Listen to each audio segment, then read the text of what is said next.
ta parole dit, esprit de révélation, souffle sur nous ce matin. Esprit de révélation de la parole, souffle sur nous ce matin. Révèle-moi les pensées du cœur de Dieu ce matin.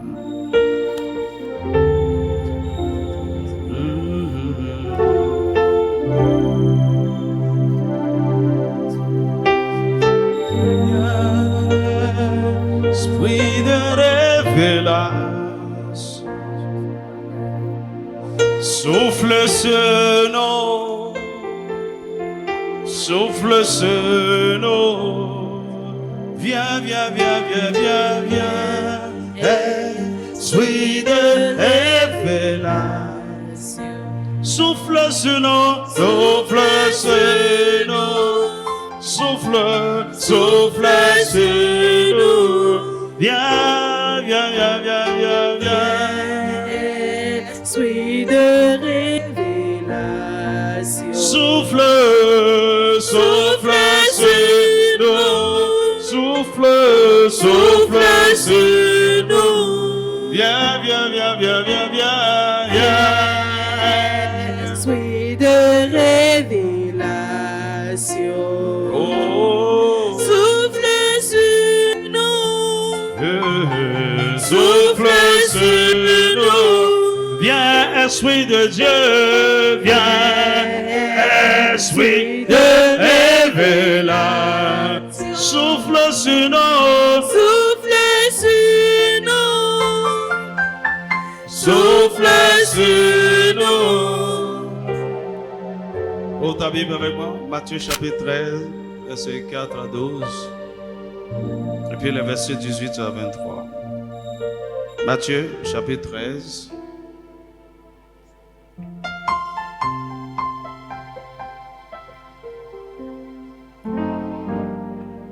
Verset 4 à... Alléluia. Un homme sortit pour semer. Comme il semait, une partie de la semence tomba le long du chemin. Les oiseaux vinrent et la mangèrent. Une autre partie tomba dans les endroits pierreux où elle n'avait pas beaucoup de terre. Elle leva aussitôt parce qu'elle ne trouva pas un sol profond. Mais quand le soleil parut, elle fut brûlée et sécha faute de racines. Une autre partie tomba parmi les épines montaient et l'étouffaient. Une autre partie tomba dans la bonne terre et donna du fruit. Un grain 100, un autre 60, un autre 30. Que celui qui a des oreilles pour entendre, entende. Les disciples s'approchaient et lui dirent, pourquoi leur parles-tu en parabole? Jésus leur répondit, parce qu'il vous a été donné de connaître les mystères du royaume des cieux et que cela ne leur a pas été donné. Car on donnera à celui qui a et il sera dans l'abondance, mais à celui qui n'a pas, on ôtera même ce qu'il a. Verset 18. Vous donc, écoutez ce que signifie la parabole du semeur. Lorsqu'un homme écoute la parole du royaume et ne la comprend pas, le malin vient et enlève ce qui a été semé dans son cœur. Cet homme est celui qui a reçu la semence le long du chemin. Celui qui a reçu la semence dans les endroits pierreux, c'est celui qui entend la parole et la reçoit aussitôt avec joie. Mais il n'a pas de racine en lui-même. Il manque de persistance et dès que survient une tribulation ou une persécution à cause de la parole, il y trouve une occasion de chute. Celui qui a reçu la semence parmi les épines, c'est celui qui entend la parole, mais en qui les soucis du siècle et la séduction des richesses étouffent cette parole et la rendent infructueuse. Celui qui a reçu la semence dans la bonne terre, c'est celui qui entend la parole et la comprend. Il porte du fruit et un grain en donne 100, un autre 60 et un autre 30. Que Dieu bénisse sa parole. Amen. Que Dieu bénisse sa parole. Que le Saint-Esprit souffle sur la parole Tu peux t'asseoir dans cette présence. Je voudrais que tu m'écoutes, mais pas de façon religieuse. C'est ça que quand je lisais cette parabole, je connais cette parabole. Parabole de semeur. Oh, écoutez, sortez de la religion. Aide-moi à demander à ton voisin, tu as quel type de chant? Le long du chemin? Un chant épineux? Un chant pierreux ou une bonne terre? Là, en ce moment-là, il y a ces 4 types de terre. Écoute-moi bien. La volonté de Dieu est que tu sois une bonne terre. Dis-moi un vrai amen. Et peu importe là où tu es, le long du chemin ou un champ rempli d'épines, un champ rempli de pierres, le Saint-Esprit peut t'aider et ton champ deviendra une bonne terre. Mais écoute-moi, c'est un travail que tu dois faire en partenariat avec le Saint-Esprit. C'est ta responsabilité. Et la première des choses, c'est de savoir quel type de champ tu es. Dis-moi amen. Si vous voulez vivre une vie extraordinaire, vous devez comprendre cette loi qui gouverne tout l'univers et toute la création. La loi de la semence et de la moisson. Tout fonctionne autour de ça. Dis-moi amen. Si vous êtes là juste pour recevoir, pour consommer, vous n'irez nulle part.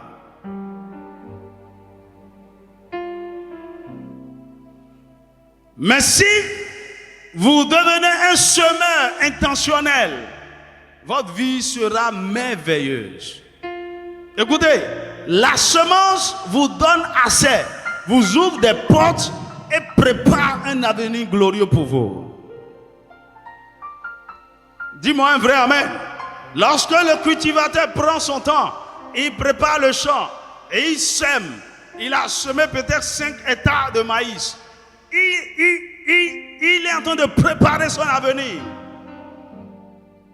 Lorsque j'ai un verger de 40 hectares d'avocatiers, mon ami, ce qui fait la richesse des nations, en fait, c'est l'agriculture d'abord.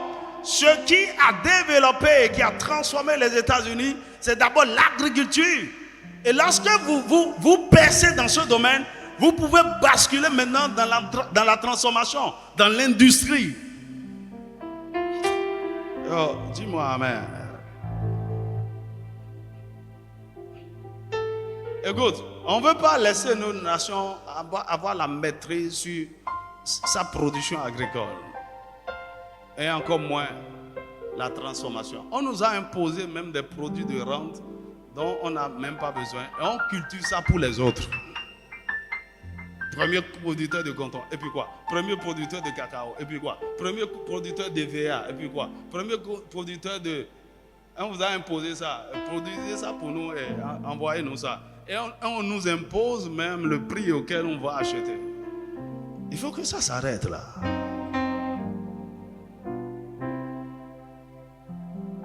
Lorsque vous comprenez ce mystère, surtout vous, jeunes ici, vous irez très loin. Faites attention. Parce que l'autre chose, c'est quoi? Tous les jours, vous êtes en train de semer quelque chose.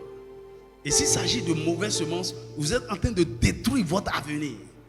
Tu es ici en train de jouir du 7. Coucher, coucher, coucher, coucher. Hier nuit, dans ma marche, je me suis arrêté à la pharmacie pour prendre un produit. Un jeune homme a garé, grosse moto.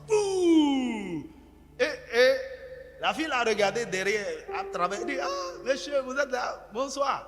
Et il souriait. Elle dit, mais qu'est-ce qu'il veut? Il ne voulait pas vite parler. Oui, les préservatifs. Et puis je regardais, il dit, les moins chers, les moins chers. Je vais voir. Regardez, quelqu'un, un jeune homme plein de vie. Je ne sais pas, il a déjà programmé un truc, il veut aller tirer. Il est venu chercher. J'avais envie de lui parler, mais je ne veux pas gaspiller mon énergie, n'importe quoi. Alors, on est il croit que c'est du plaisir. Et il veut porter des préservatifs pour éviter les MST, la grossesse et tout. Mais les préservatifs ne sont pas une barrière pour les démons. Les transmissions démoniaques là, les alliances, des malédictions et toutes sortes de choses. De semer des choses bizarres pour votre... Écoutez, faites attention. Faites attention. Écoutez, je vais vous dire quelque chose. Que jamais vous ne soyez la cause du malheur, de la douleur, de la souffrance de quelqu'un. Jamais. Si ça arrivait par accident, répentez-vous. Si à cause de vous, quelqu'un gémit quelque part, pleure quelque part devant Dieu, c'est dangereux pour vous. Vous avez détruit la vie d'autres personnes. Vous avez cassé des relations, cassé des mariages. Et vous êtes content. Oh my God. Non seulement votre avenir est en danger, mais vos enfants sont en danger. C'est une loi. Dieu lui-même ne peut rien contre ça. Ce que l'homme aura semé, il le moissonnera. Qu'est-ce que tu as semé jusque-là? J'ai juré ceci. Je serai une source de bénédiction. Tu peux m'attaquer et dire toutes sortes de choses. Quand on va se rencontrer, je vais te faire quoi? Je t'ai fait quoi? Dis. Si ce n'est que de bonnes choses. Si ce n'est que de bonnes choses. Et tu, mon ami,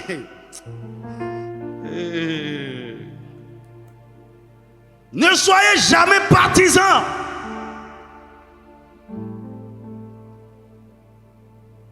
Comment on veut dire? Des gens qui complotent pour détruire les autres. Vous êtes finis. Le ciel vous regarde. Ce qu'un homme aura semé, il le moissonnera. Alors si c'est le cas, je me prépare intentionnellement. Tout ce que je veux semer en moi-même et dans la vie des autres, ce ne sera que de bonnes semences. De bonnes semences. Même si par erreur, j'avais semé de mauvaises semences, à partir d'aujourd'hui, je me répands.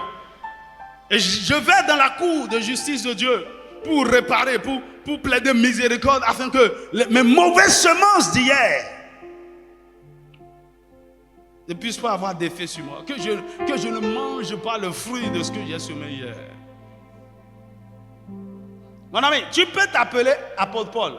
Tu as persécuté les chrétiens. Tu les as tués. Tu les as lapidés. Mon ami, tu es devenu apôtre. Non, il n'y a pas de problème. On va te lapider. La façon dont ça fait mal quand on reçoit des cailloux, tu vas sentir. Paul a trop souffert. Il a servi Dieu dans la douleur. Tu vas écouter. Les gens ne confondez pas la grâce de Dieu. La grâce de Dieu est à part, la justice de Dieu est à part.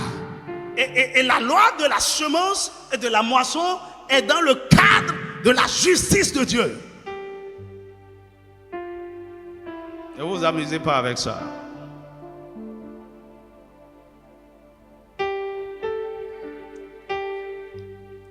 Quelle vie tu veux vivre demain? Tu peux déterminer ça à partir de maintenant. Et dans 15 ans, dans 20 ans, si certaines choses ne s'accomplissent pas, tu as le droit d'aller poser des questions à Dieu. On dirait que la loi là, ça ne marche pas. Oh oui.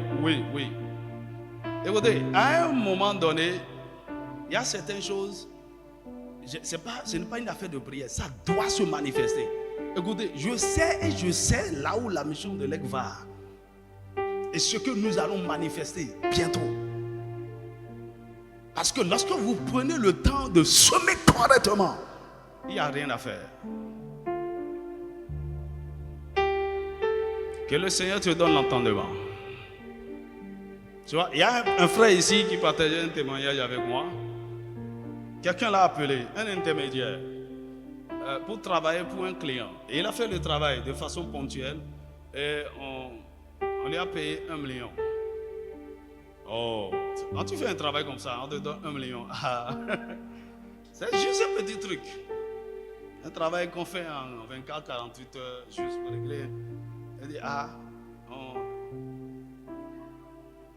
Et il dit, quand on lui a remis les millions, il a dit, Donc, celui qui est en train de lui remettre 2 millions, c'est l'intermédiaire. Celui à qui il a travaillé, il ne connaît pas, il n'a pas de contact avec la personne. Il dit, est-ce que tu peux garder l'argent là? Je donne ça. Donne-moi le contact de... Je peux discuter avec eux. Je crois, certainement, ils auront besoin de moi. Et, mon ami, quand vous donnez, la porte s'ouvre. Tu vois, celui qui est là, il voulait protéger son grand client. Mais à cause de ce million qu'il a reçu, il ne peut ne pas donner le numéro.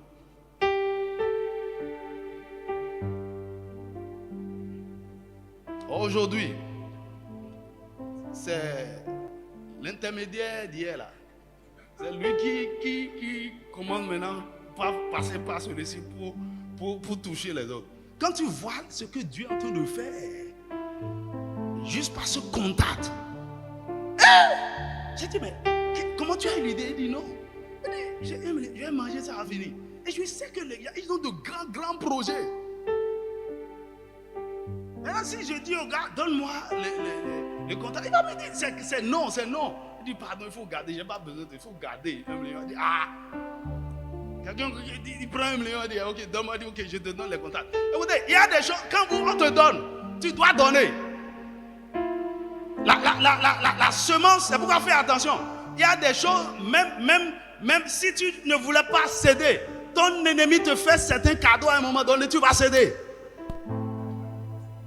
Vaut mieux ne pas accepter. Il y a des jeunes filles ici, tu n'as jamais planifié coucher avec cet homme. À cause du fait que tu as accepté. Et cadeau. Premier resto, deuxième resto, troisième. Et comme ça, tu t'es retrouvé sur le lit. Faites attention aux semences. Satan sait comment. C'est pourquoi ceux qui ont l'argent dans ce moment, ils disent chacun a un prix. Tu veux quoi? On sait qu'on va t'acheter. Je prie qu'on ne t'achète jamais avec l'argent.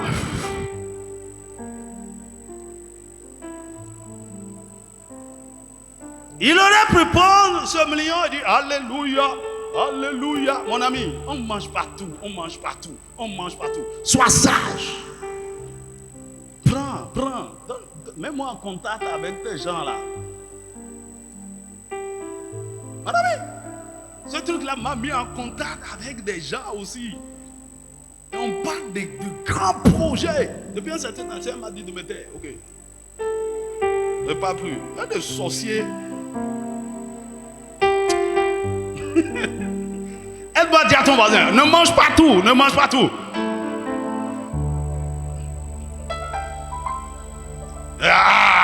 J'ai travaillé, il faut que je... Mon ami, parfois même, les gens te doivent... Il faut l'argent là. Il y a quelque chose de plus grand que ces gens-là peuvent te donner plus que l'argent. Dis-moi amen. Au moins, il te doit... Il ne faut pas gâter la relation. Garde la relation. Au moins, appelle-les de temps en temps et dis ouais. Dis, non, comment je peux faire ça? C'est juste l'argent. Et s'il n'y a pas quelque chose, mon ami, il ne faut pas fermer des portes à cause de ta cupidité. C'est-à-dire tu veux manger tout de suite et maintenant.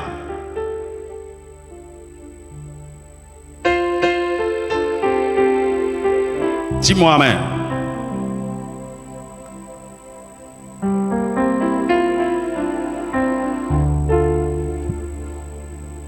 Ce matin, je veux te parler de la semence des semences. Dis avec moi, la semence des semences. Oui, il y a différentes choses que nous pouvons semer. Beaucoup de choses que nous avons à notre disposition que nous pouvons semer. Mais il y a une semence qui surpasse toutes les autres semences.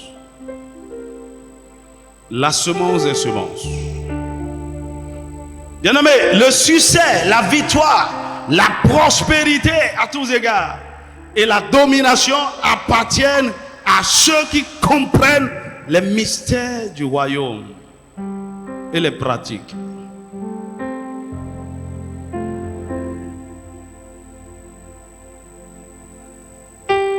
Lorsque tu veux avoir une vie victorieuse, tu dois vivre selon les principes du royaume. Et l'un des secrets, l'un des mystères du royaume, c'est de découvrir les choses essentielles dont nous avons besoin et de les poursuivre. Dans la vie du chrétien, tout n'est pas important, tout n'est pas urgent, mais il y a des choses importantes, il y a des choses prioritaires, il y a des choses essentielles. Et l'une des choses essentielles dont nous avons besoin, c'est la parole de Dieu. Alors, si cette terre, tout homme en particulier, chaque enfant de Dieu a besoin de deux éléments: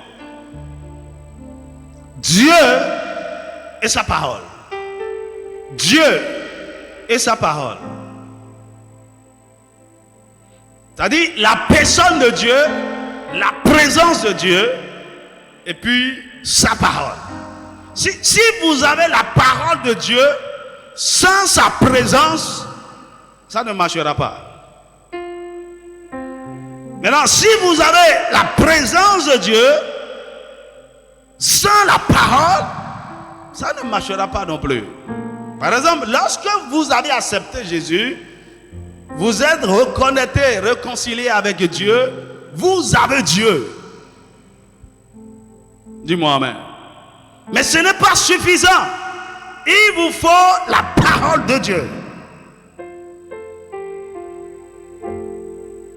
Si vous avez aussi la parole et vous laissez Dieu, par exemple, il y a beaucoup de gens intelligents sur cette terre qui exploitent la Bible comme des fous.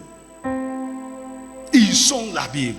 Ils sortent des secrets, des mystères, des principes de la Bible. Mais ils ne connaissent pas le Dieu de la Bible. Dis-moi amen. Je me rappelle, j'ai acheté un livre à 17 000 dans une librairie à Cotonou. Ça doit être 2010, 2000. Le titre m'a accroché. L'énergie cosmique. Et en fait, le gars, il a pris la Bible.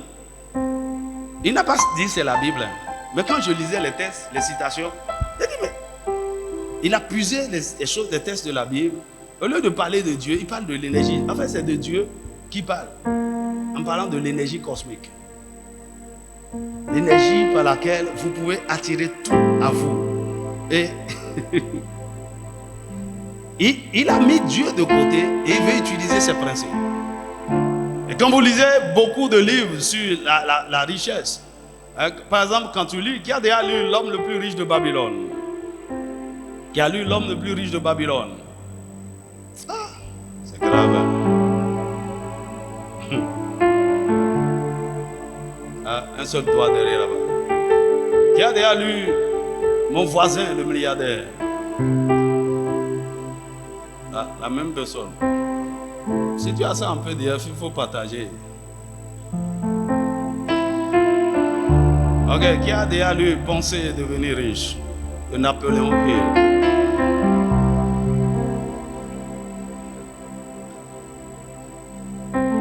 Alors, quand vous lisez ces livres, il y a L'homme le plus riche de tous les temps. En fait, ce livre est écrit avec le livre de Proverbes, c'est-à-dire la sagesse de Salomon. C'est des païens, c'est des païens. Mais ils étudient le livre là. Ils n'ont aucune relation avec ce Dieu, mais ils croient avec les principes. Ça donne certains résultats. Parce que les principes, sans la vie qui alimente les principes, ça ne peut pas produire au maximum. Dis-moi un vrai amen. Dans Actes chapitre 20, verset 32. Actes chapitre 20, verset 32. L'apôtre Paul a visité les chrétiens d'Éphèse. Et il prenait congé d'eux. Il était en train de partir. En fait, je crois que c'est la dernière fois qu'il les a visités.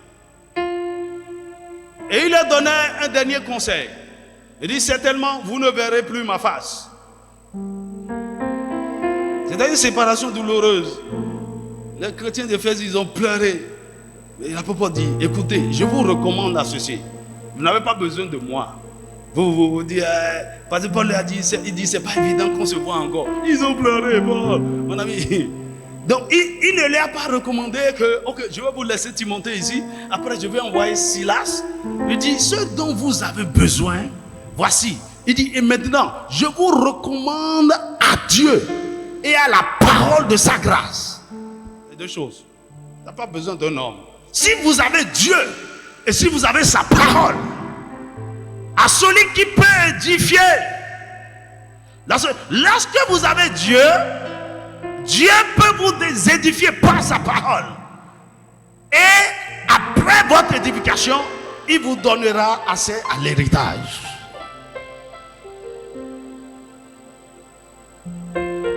Dieu va vous édifier par sa parole. Et si vous êtes suffisamment édifié, vous aurez la maturité, la capacité de prendre possession de votre héritage en Christ.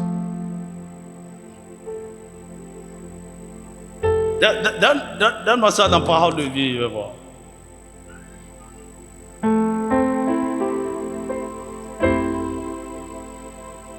Il dit, maintenant je vous confie à Dieu et à sa parole d'amour. Cette parole a le pouvoir de construire votre communauté. Tu vois, un jour dans l'école des Zoé, ils ont fait jeûne. Et ils m'ont invité pour partager la parole avec eux. Et ils m'ont donné ce test. J'ai dit, pasteur, c'est le test là, il faut partager aux enfants. J'ai dit, comment émietter ce test là? J'ai dit, c'est le test là, c'est le test de l'exhortation. Et il fallait. Et les enfants de la maternelle jusqu'à tous les. Et je leur ai dit, la chose la plus importante dont vous avez besoin, c'est bon, vous êtes en train d'étudier. Qui veut devenir médecin? Moi, qui veut devenir. Ok. Dans tout ça là, ce qui va vous donner un avantage au-dessus des autres, c'est d'avoir Dieu et sa parole. Avoir Dieu et sa parole.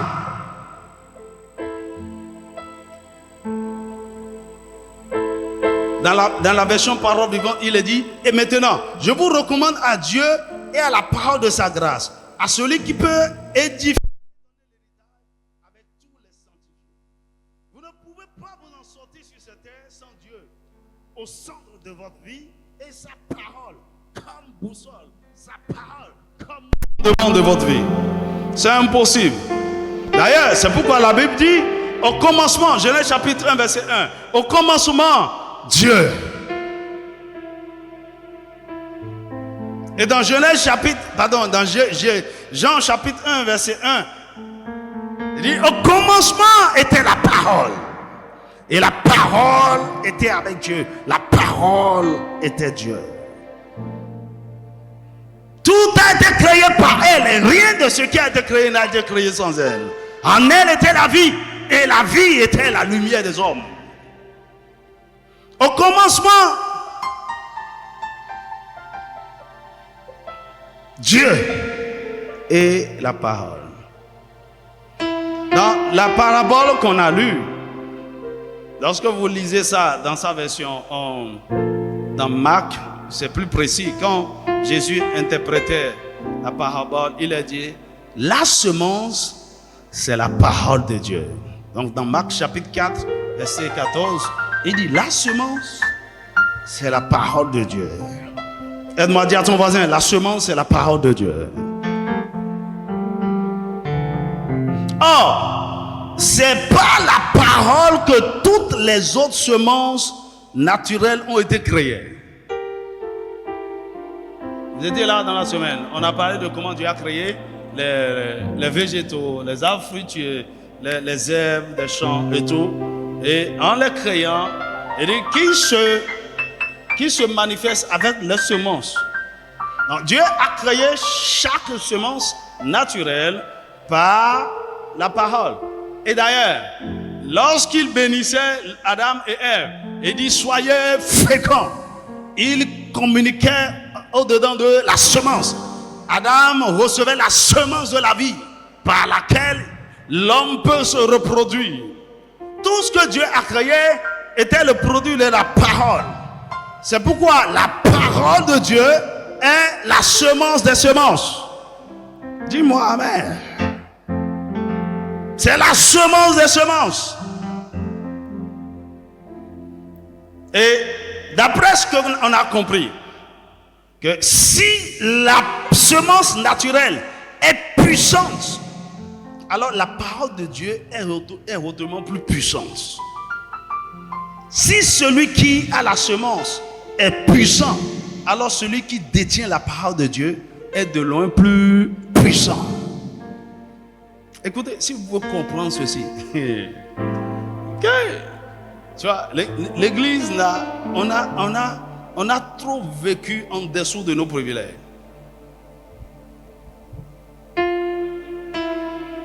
C'est-à-dire, on n'a même pas encore commencé par explorer tout le potentiel parole que Dieu nous a donné. Il n'y a rien que vous pouvez envier à un homme là-bas si vous avez la semence des semences. Ah, compromets-toi, je vais te donner 200 000. Dis-lui, j'ai plus que ça. 200 000. Je pensais que tu veux me parler de choses sérieuses. La parole de Dieu est ce qu'on appelle la richesse véritable. Si vous l'avez, vous êtes riche. Oh, dis-moi amen. Et ça, c'est l'une des richesses véritables que nous devons poursuivre. Et laisser les autres choses éphémères de ce monde. Dans Ephésiens chapitre 3, verset 8, il dit, oh oui, c'est à moi le plus petit parmi tous les chrétiens. L'apôtre Paul qui parle de lui-même. Il dit, qu'a été accordée la faveur d'annoncer aux non-juifs les infinies et insondables richesses du Christ. Les infinies et insondables du Christ. À travers la parole. Il parle des mystères incompréhensibles de Christ. La parole. C'est pourquoi la Bible dit dans Colossiens chapitre 3 verset 16, il dit que la parole de Dieu habite en vous dans toute sa richesse. Dans toute sa richesse. Alors c'est une richesse.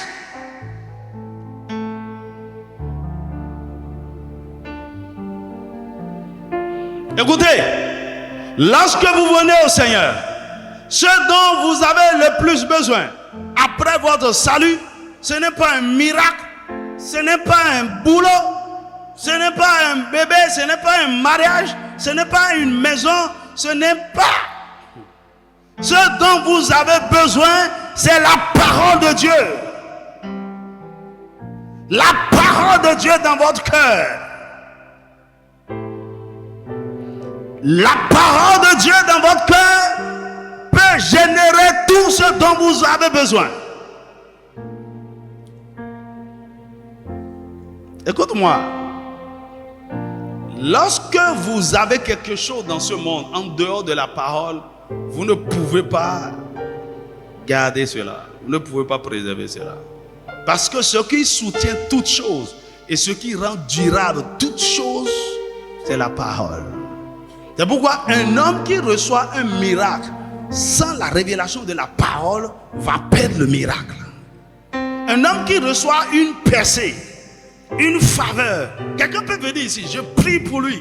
Ça n'a rien à voir avec sa connaissance.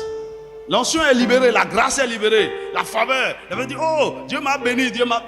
Ça ne veut rien dire. Aussi longtemps que cette personne ne reçoit pas la parole, toutes ces bénédictions vont partir. Et voici, nos églises sont remplies de ça. Miracle. Et pourquoi on dit du culte de miracle? Oh là là, oh là là. Tout le monde est là. Mon ami, le meilleur culte de miracle, c'est le culte de la parole. Écoutez, laissez la parole de Dieu vous remplir et vous allez voir, votre vie va devenir un miracle. Tous les jours, miracle, miracle, miracle, miracle. Tu veux recevoir ceci, tu veux. Écoutez, les gens Les gens n'ont plus de goût, de la passion, de l'amour, du désir pour la parole de Dieu. On veut avoir ce que la parole peut produire de façon substantielle, gratuitement.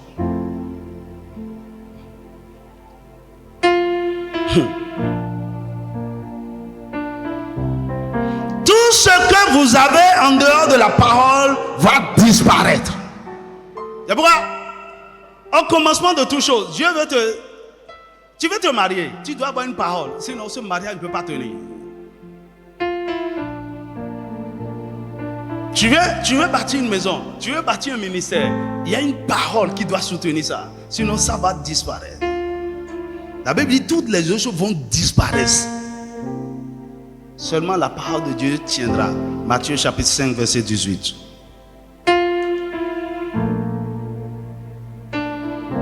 Cette parole est vivante et puissante. Il y a la vie de la création. Il y a la puissance de la création dans la parole. Elle peut générer tout ce que vous désirez si vous la laissez vous remplir. Hébreux chapitre 4, verset 12.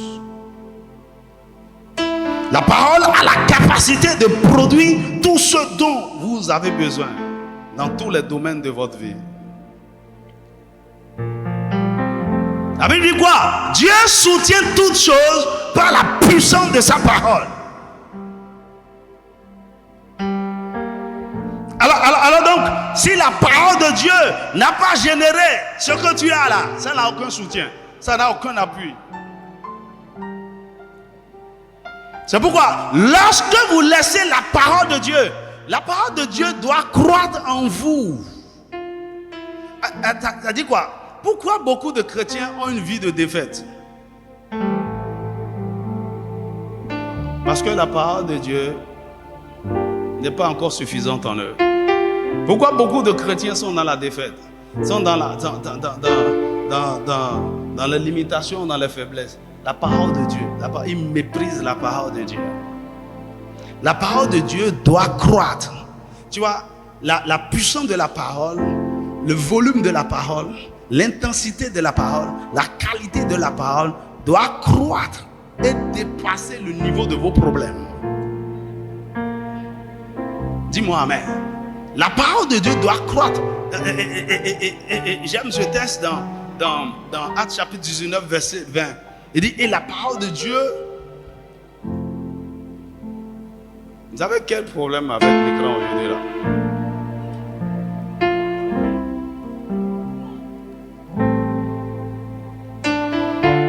Actes chapitre 19.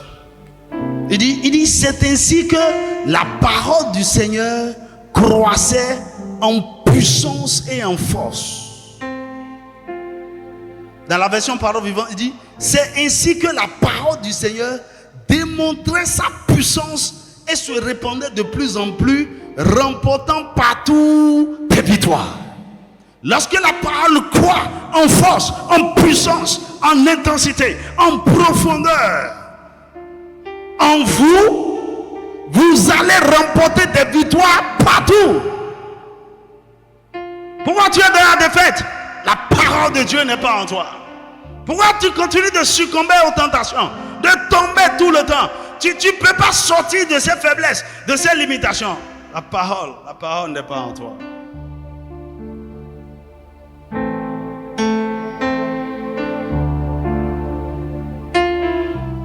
Écoute, si tu veux être mon ami, sois amoureux de la parole. Tu n'aimes pas la parole et tu méprises la parole. Franchement.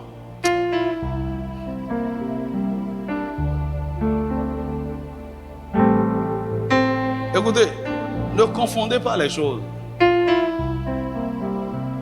Le fait que vous servez Dieu ne vous dispense pas des principes de base que vous devez respecter pour votre vie personnelle. Est-ce que quelqu'un me suit? Voilà un paradoxe que j'ai découvert à l'église. C'est comme si, quand je suis en train de servir Dieu à l'église, il y a certaines choses, bon, moi, j'essaie de surclasser. Tu vois, non? C'est pourquoi quelqu'un qui est à l'église, il est en train de jouer un instrument et il croit que si lui ne donne pas offrande, il est déjà béni.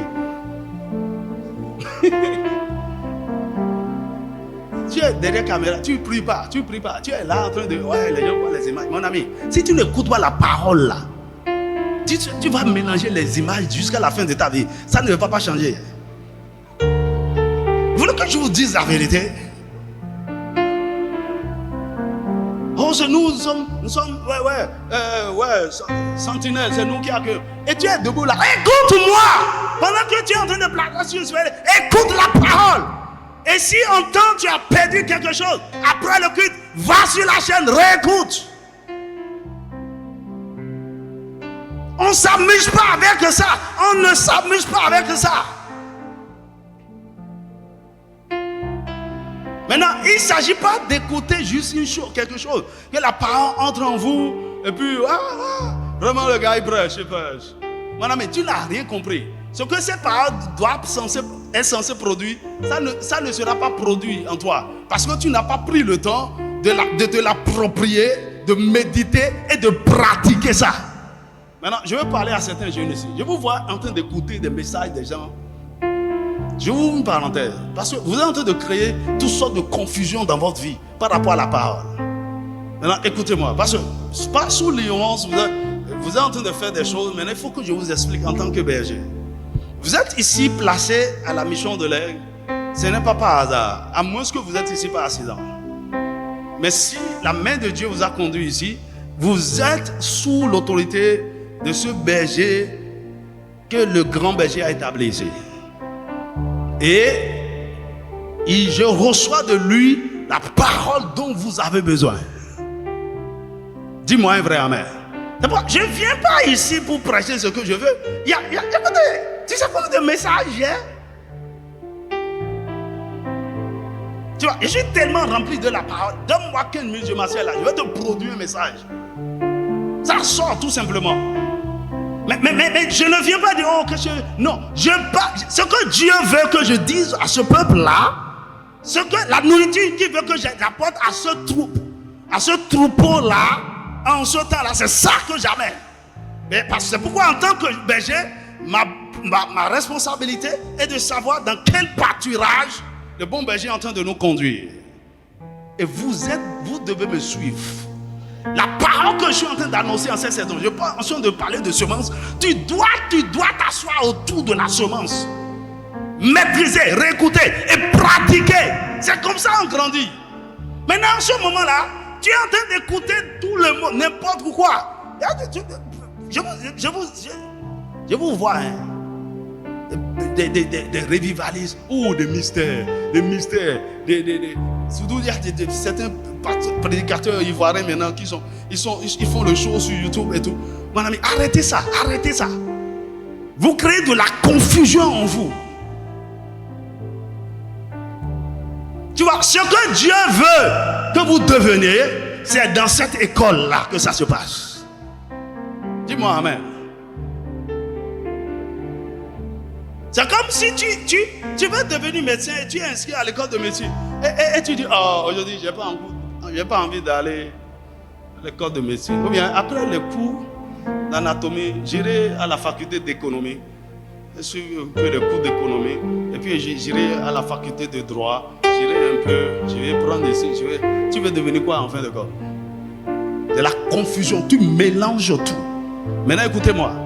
Lorsque la fondation de la parole, de ce que Dieu veut faire de vous a été déjà établie, vous êtes libre maintenant d'aller écouter ce que les autres sont en train de dire. Ça ne vous affectera pas.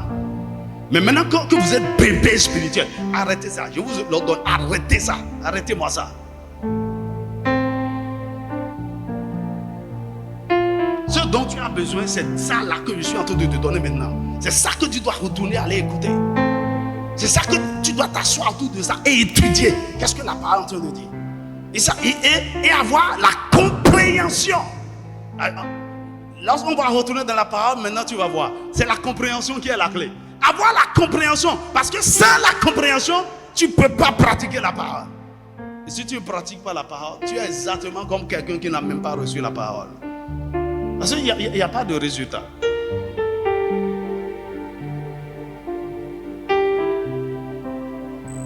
Tu écoutes. Derrière, revivalise. Ah, le gars, il crache le feu. Il crache. Continue.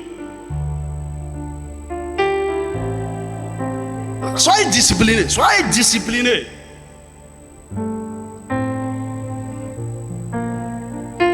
Parce que vous serez comme ça et en fin de compte, ça dit, Dieu va vous regarder. Qu'est-ce qu'il va faire de lui maintenant?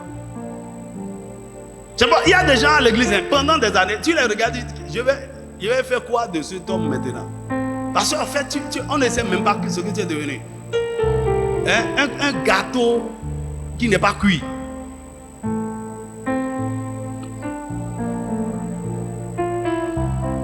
Asseyez-vous autour de la parole.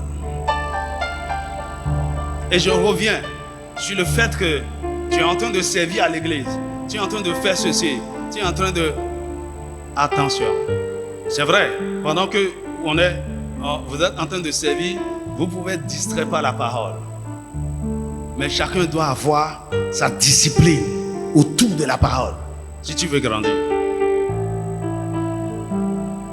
Non, c'est pourquoi tu es à l'église, parce que je suis dans tel département, je suis dans tel département, je sais, tu continues, tu es en train de servir, c'est bon, tu sais, et ça fait du bien à l'église locale, mais en réalité, ta vie n'avance pas, tu ne vas nulle part, tu es avec nous, tu es au milieu de nous, le ministère est en train de grandir, toi-même là, tu vas nulle part, il n'y a pas de communion avec Dieu, tu n'as pas de vie de prière, il n'y a aucune profondeur, il n'y a aucune discussion logique que tu peux tenir avec quelqu'un pendant 5 minutes avec la parole. Il n'y a rien en toi, aucune parole.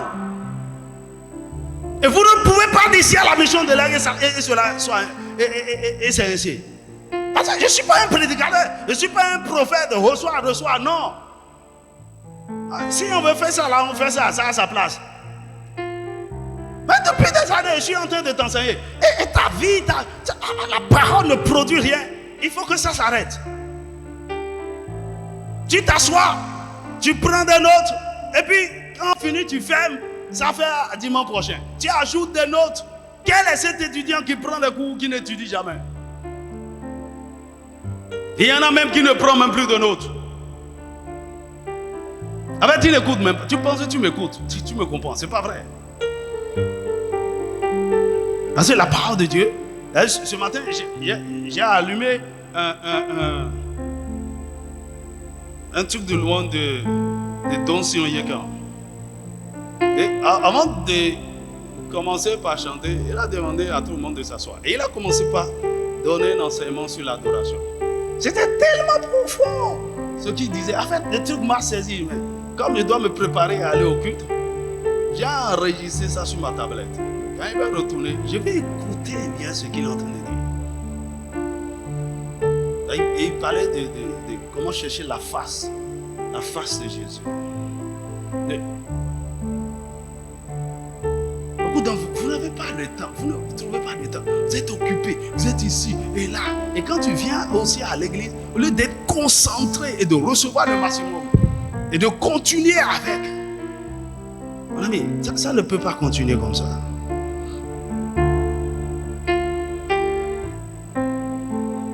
Est-ce que ça peut aller? Ou bien tu es déjà fâché contre moi?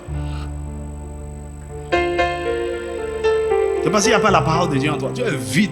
Et pourquoi quand on te corrige, tu te mets en colère. Écoute, dans 1 Corinthiens chapitre 3 verset 9, la Bible nous appelle le chant de Dieu. Aide-moi à dire à ton voisin, tu es le chant de Dieu. Et dans le chant de Dieu, on ne sème pas ce qu'on veut. Dans le chant de Dieu, on sème la parole de Dieu. Dans les autres chants, car nous sommes ouvriers avec Dieu. Vous êtes le chant de Dieu. Le chant de Dieu, ce n'est pas un chant de maïs, ce n'est pas un chant de manioc, ce n'est pas un chant de commérage, ce n'est pas un chant de... Ce qu'on sème dans le chant de Dieu, c'est la parole de Dieu. Mieux, ce que vous êtes censé, ce que vous semez dans vos propres champs, c'est la parole de Dieu. Ce que vous êtes appelé à semer dans la vie des autres par excellence, c'est la parole de Dieu. Et laissez-moi vous dire, l'homme qui deviendra imbattable sur cette terre, c'est celui qui sème en lui-même la parole de Dieu et qui prend aussi la peine de bien la comprendre et de la semer dans la vie d'autres. cette personne devient inarrêtable. Voici un homme qui sera béni. Satan ne peut pas l'arrêter. C'est un semeur. Il ne sème pas seulement dans sa propre vie. Il moissonne ce qu'il a semé dans sa propre vie. Et il moissonne aussi tout ce qu'il a semé dans tous les autres champs. C'est une affaire de temps. Ne vous amusez pas avec la parole. Écoute-moi bien. Tu ne connais pas l'image de la mission de l'aigle. Tu vois que la mission de l'aigle, c'est toi là que je vois ici là. Pourquoi je viens avec toute mon énergie, avec la passion. La mission de l'aigle est un chant. Dis-moi amen. Et tu as comment on peut dire, une infime partie de ce chant. Maintenant, je suis en train de préparer la grande moisson pour ce chant. Alors ce que le Seigneur me demande de faire, c'est de continuer par semer la semence qu'il faut dans le champ. Que toi tu reçoives cela ou pas. Parce qu'il y a un peuple nombreux là-bas qui a besoin de moissonner ce que je sème. Et ils arrivent. Alors je continue par semer. Que tu reçoives et que tu produises les fruits selon la parole, ça ne me gêne pas. Que tu m'écoutes ou pas, je suis en train de parler à un auditoire invisible que tu ne vois pas. D'abord, attendez, un jour, bientôt, la mission va exploser. Des assoiffés. Tu vois, j'étais à Parakou, je n'ai même pas eu le temps de bien enseigner. Tu vois des gens assoiffés, des gens. C'est quand tu entends ici, tu t'amuses avec là. C'est quelque chose, c'est de la manne, quelque chose. Les gens me posaient des questions. Pasteur, est-ce que, hey, ça là, hey, l'autre là, tu n'as pas fini. Hein. Quand est-ce que, je l'ai dit, allez sur la chaîne YouTube, vous allez écouter. Beaucoup de choses là-bas. Dis-moi amen. Aide-moi à dire en quoi ton voisin, tu es le chant de Dieu.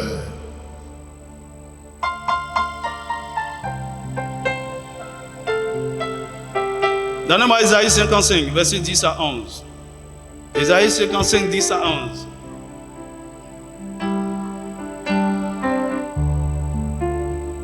Tu vois, il dit, comme dans Isaïe 55, verset 10 à 11. Il dit, comme la pluie et la neige descendent des cieux et n'y retournent pas sans avoir arrosé et fécondé la terre et fait germer les plantes, sans avoir donné de la semence au semeur et du pain à celui qui mange. Ainsi en est-il de ma parole qui sort de ma bouche. Elle ne retourne point à moi sans effet, jamais.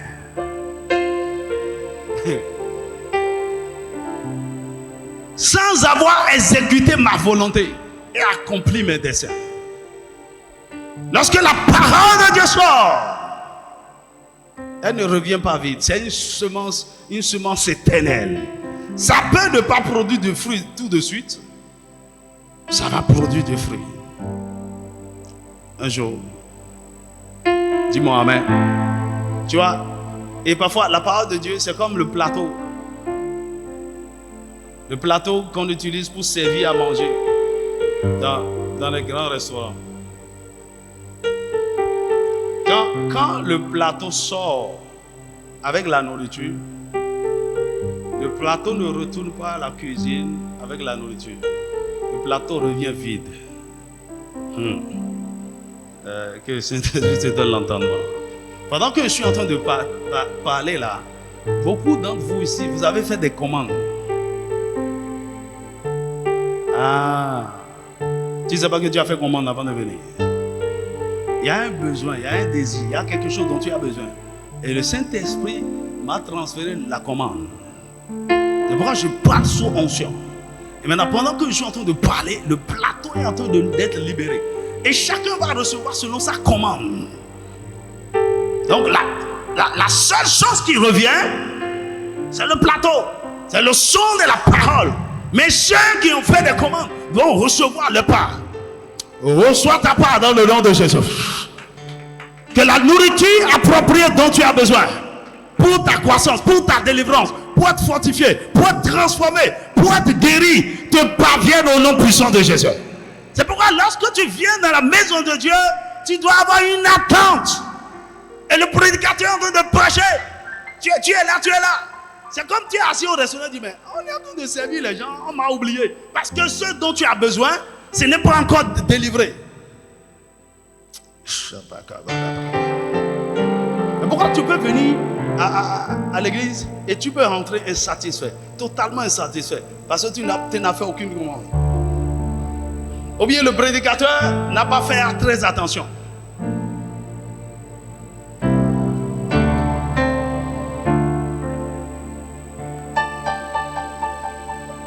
Que le Saint-Esprit te donne. Tu vois, je suis en train de parler à un auditoire métier, mais un restaurant plein de gens. Il y a des gens qui ont commandé à Tassi, ça vient.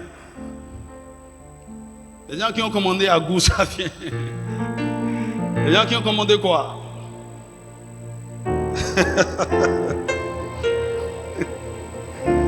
Chacun reçoit selon ses besoins du moment.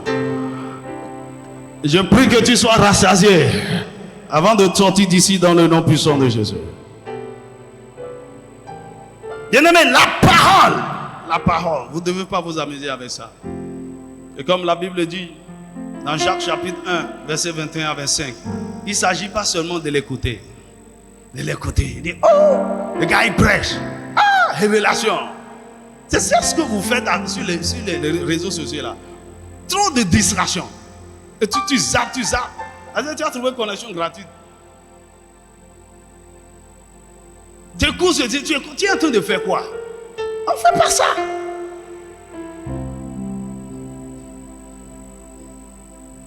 Si c'est une seule parole là, parfois, ça te suffit pour toute la semaine. Campe autour de ça, étudie ça, mange ça, cuis ça, il faut bouillir ça. Ça dit, digère ça de plusieurs manières. Et tu sais qu'enfin, tu es sorti avec quelque chose. Et tu écoutes. Ah, j'ai écouté. Ah, non, tu dois pratiquer. Tu es comme quelqu'un qui a regardé son visage dans le miroir, mais qui a oublié à qui il ressemblait.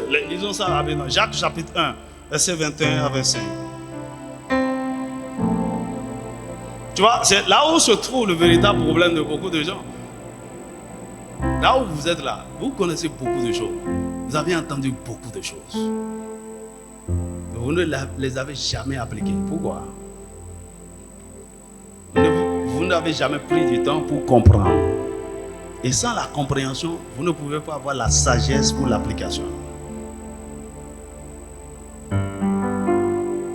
Hello? Ils disent, c'est pourquoi, rejetant toute souillure et tout excès de malice, recevez avec douceur. Tu vois, il y a une manière de recevoir la parole. Je n'ai pas le temps, si on va bien décortiquer ce texte. La parole de Dieu doit rentrer en toi avec douceur. Tu dois recevoir ça avec amour, avec bienveillance, avec générosité, avec affection. Recevez avec douceur la parole qui a été plantée en vous et qui peut sauver vos âmes. Il faut que la parole soit plantée.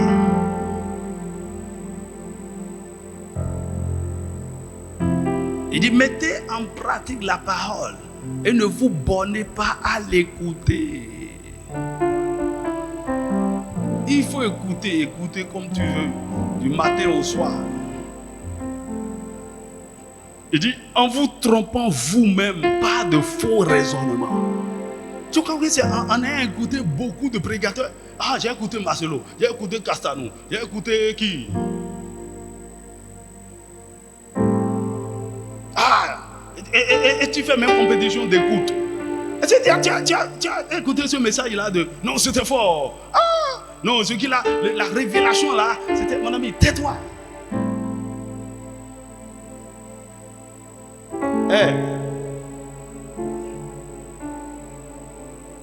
Ne vous bornez pas à l'écouter. En vous trompant vous-même, pas de faux raisonnements. Pensant que écouter comme ça, là, ça fait quelque chose. Vous vous trompez.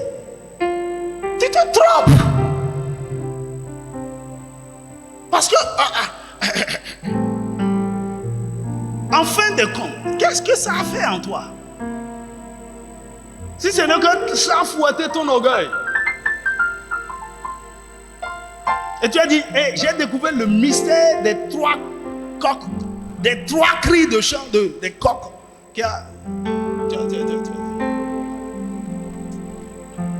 Surtout ceux qui ont des soi-disant prophètes là. Dieu vient pour vous. De séduire les jeunes gens, tu vois les affiches, mais ils sortent d'où avec ces.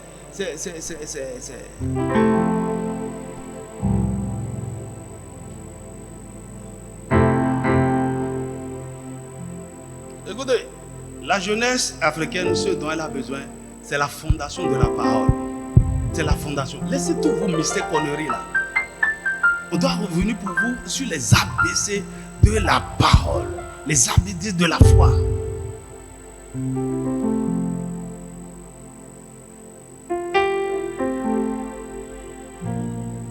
Il dit, car si quelqu'un écoute la parole et ne la met pas en pratique, il est semblable à un homme qui regarde dans un miroir son visage naturel. Et qui, après s'être regardé, s'en va et oublie aussitôt quel il était. C'est vrai, non? Parce que qu'est-ce que la parole de Dieu fait en réalité? La parole de Dieu vous présente l'image. Pas de ce que vous êtes, hein. L'image de Christ, l'image à laquelle vous devez ressembler. Dis-moi amen. C'est votre vraie image, ça. Maintenant, quand tu ne la pratiques pas, tu es exactement comme quelqu'un qui a regardé. Tu vois, pourquoi quand tu vois une photo, tu dis, ah, ça c'est moi. Parce que tu t'es regardé dans le miroir plusieurs fois, encore et encore. Dès que tu vois, tu dis, tu peux même voir quelqu'un, dire, ah, la personne me ressemble. Ok? Mais quand tu prends quelqu'un de la brousse, il n'a jamais, il ne sait pas qui il est. Dès qu'il voit son image pour la première fois, il dit, c'est qui ça? Mais c'est toi. Parce que tu t'es regardé, tu t'es habitué à toi-même. Maintenant, il y a ce travail-là que tu dois faire de l'autre côté. Tu dois constamment regarder le miroir de la parole, encore et encore. Ça, c'est le travail de la méditation. Encore et encore, jusqu'à ce que tout ce que tu vois, lorsque tu te détournes même de la parole, c'est l'image de Christ. Parce que la parole est en train de travailler en toi pour t'amener à manifester cette image. Chaque fois que tu pratiques la parole, il y a une chirurgie qui est en train d'être faite dans ton esprit, dans ton âme, dans ton corps, pour que tu ressembles à Christ. Il dit, celui qui aura plongé ses regards dans la loi parfaite, la loi de la liberté, et qui aura persévéré, n'étant pas un auditeur oublié, mais se mettant à l'œuvre, celui-là sera heureux dans son activité. Tu seras heureux. Tu seras heureux.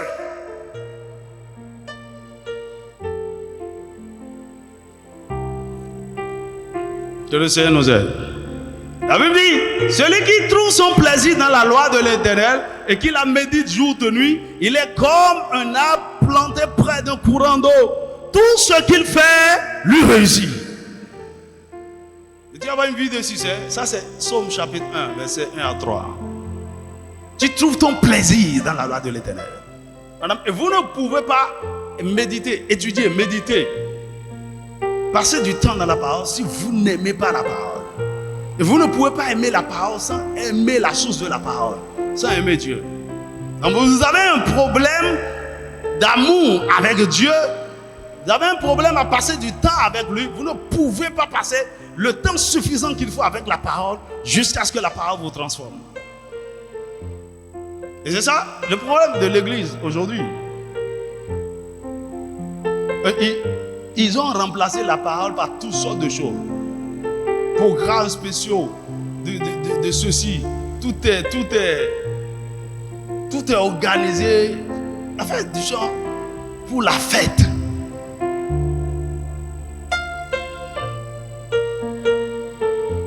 On fait beaucoup de choses. 15 minutes pour la parole.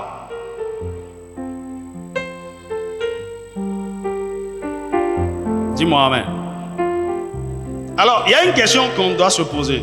Si la parole de Dieu est si efficace, si elle a la capacité de nous transformer, si elle a la capacité de nous rendre heureux, si elle peut produire au travers de nous des fruits extraordinaires, pourquoi tout le monde, tous les enfants de Dieu ne portent pas de fruits?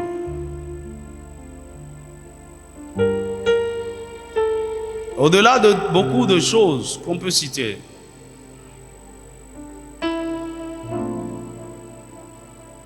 la raison principale, c'est à cause de l'état des cœurs.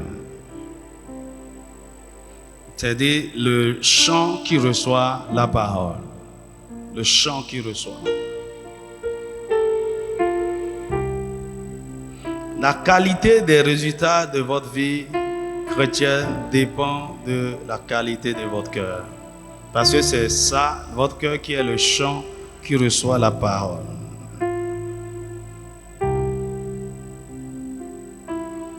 Et la parabole du semeur nous présente 4 types de cœurs face à la parole. Et c'est pourquoi, lorsque vous voulez aller loin avec Dieu, vous devez prier constamment comme David, selon Psaume 139, versets 23 à 24. Seigneur, sonde mon cœur. Aide-moi à sonder mon cœur. Aide-moi à faire l'échographie de mon cœur. Aide-moi à savoir réellement quel est l'état de mon cœur et où est-ce que j'en suis avec toi.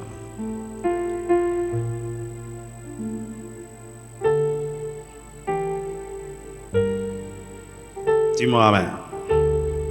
Alors, je vais exposer les 4 types de cœur rapidement et nous allons finir. Alors, le cœur numéro 1, c'est le long du chemin. Le long du chemin. Matthieu chapitre 13, verset 18 à 19. Le long du chemin. Donc, le semeur a semé et une partie est tombée le long du chemin. Et quand vous lisez Matthieu 13, 18, il est clairement écrit, ce sont ceux qui écoutent la parole, mais ne la comprennent pas.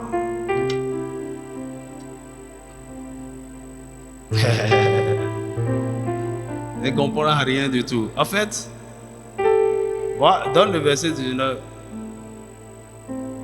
il dit, lorsqu'un homme écoute la parole du royaume et ne la comprend pas, le malin vient et enlève ce qui a été semé dans son cœur. Le long du chemin. Ne la comprend pas. Alors, ne pas comprendre la parole, c'est d'abord lié à quelque chose.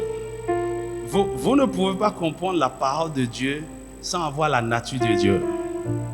Vous ne pouvez pas comprendre la parole de Dieu sans avoir la nature de Dieu. Et vous ne pouvez pas avoir la nature de Dieu sans avoir l'Esprit de Dieu. Et vous ne pouvez pas avoir l'Esprit de Dieu sans avoir Jésus. Autrement dit, celui qui n'a pas réellement reçu Jésus, qui n'est pas né de Dieu, il ne peut pas comprendre la parole. Il est ce qu'on appelle l'homme naturel. Et il y en a plein à l'église. Naturel. Il est religieux, il aime l'église, il aime... C'est pourquoi, écoutez, lorsque quelqu'un n'est pas encore né de l'esprit et vous êtes en train de parler des choses spirituelles, vous ennuyez la personne. Vrai. Vous pouvez en train d'enseigner quelque chose d'extraordinaire, de profond, qui doit susciter la passion, l'engouement. Quelqu'un vous regarde, il parle de quoi? C'est pas qu'il ne comprend pas français, il ne comprend pas le langage. Ce truc, ça dépasse son entendement. On est en train de parler des choses spirituelles et il est totalement un homme naturel, un homme charnel. Et là, alors, et cette même personne, je peux commencer par parler. Tu vois, la prédication peut affecter votre corps, peut affecter votre âme, peut affecter votre esprit. Quand on va commencer par parler des choses qui affectent votre corps, tu vois, la personne va se réveiller. Hey, prêche. Quand il veut parler des choses qui vont affecter son âme, ça va commencer par la déranger un peu, parce que la parole de Dieu peut réajuster. Donc, il n'est pas, en fait, il n'est pas le chant de Dieu. Il est à côté du chant. Dis-moi amen. Parce que c'est lorsque tu es né de Dieu, tu deviens le chant de Dieu. Donc tu n'es même pas encore qualifié pour recevoir la semence. Donc j'appelle ceux-là les sympathisants de l'église. des amis du pasteur. Il y a une soeur qui venait ici et 2 fois on a programmé des gens pour le baptême. Elle dit, tu ne veux pas te baptiser, tu vas faire le... Elle dit non, non. Et elle va nous accompagner toujours pour aller baptiser les gens. Elle dit, mais pourquoi tu viens ici? Elle dit non, oh, j'aime l'ambiance, j'aime la musique, j'aime les frères, j'aime mes amis ici, tu vois, je me sens bien. Elle dit ok, je ne vais plus te déranger le long du chemin. Les sympathisants. Donc, ils ne sont pas le champ, ils sont à côté du champ. Ils peuvent être réguliers même à l'église. Et parfois même servir à l'église. Mais ils ne sont pas convertis. C'est des religieux. Jésus n'a jamais trouvé sa place dans leur cœur. Ils aiment la musique, ils aiment les fêtes, ils aiment la communion fraternelle, ils aiment certains messages qui peuvent toucher leur sensibilité. Ils aiment écouter des bonnes choses. Le Seigneur va te lever. Il y a quelqu'un ici. Reçois. Si tu peux dire amen très fort. Reçois. Je vois 5 millions en train de... Il y a vu un paquet. Il y a le nom. Je vois André, le nom. Qui s'appelle André ici? Hey, je reçois.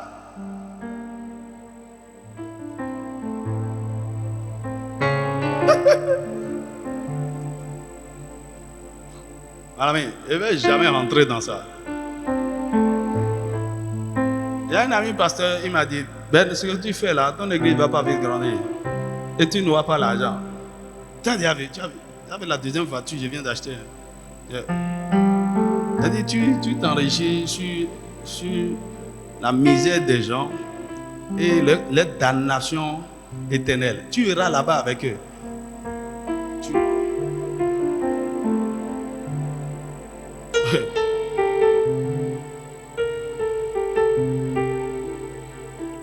Écoutez, ce sont des gens qui n'ont aucune relation personnelle avec Dieu.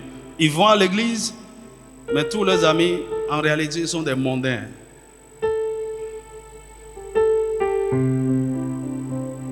Ce sont des gens qui foulent la parole, qui foulent au pied la parole. Leur cœur est vide, stérile, desséché. Mieux, la parole n'y entre même pas avant d'être mangée par des démons, par des esprits. Leur vie ne change jamais. Et si vous ne faites pas attention avec ces gens-là, c'est eux qui créent des grands dangers dans l'église. Et si vous êtes charnel, et vous positionnez ces gens de personnes comme responsables à l'église, ils vont détruire l'église. C'est pourquoi il est responsable d'un département, il a couché avec toutes les filles. La vie de Dieu n'est pas... L'église, c'est son business, quoi. C'est son domaine de c'est lui qui complote, qui parle des trucs comme le pasteur, Écoutez, il y a des gens, il ne faut pas leur donner même une parcelle de pouvoir un peu. Lorsque vous connaissez leur état spirituel. Il veut avoir des privilèges, il veut être positionné, il veut être reconnu, il veut être ceci. Parce que peut-être même parfois, matériellement, ils sont des semeurs selon la chair.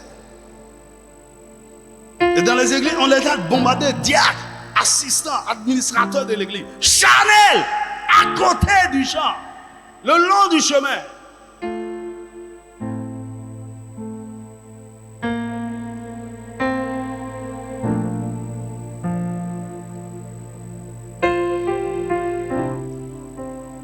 Madame, je sais comment tester les gens. Je ne déteste pas la parole.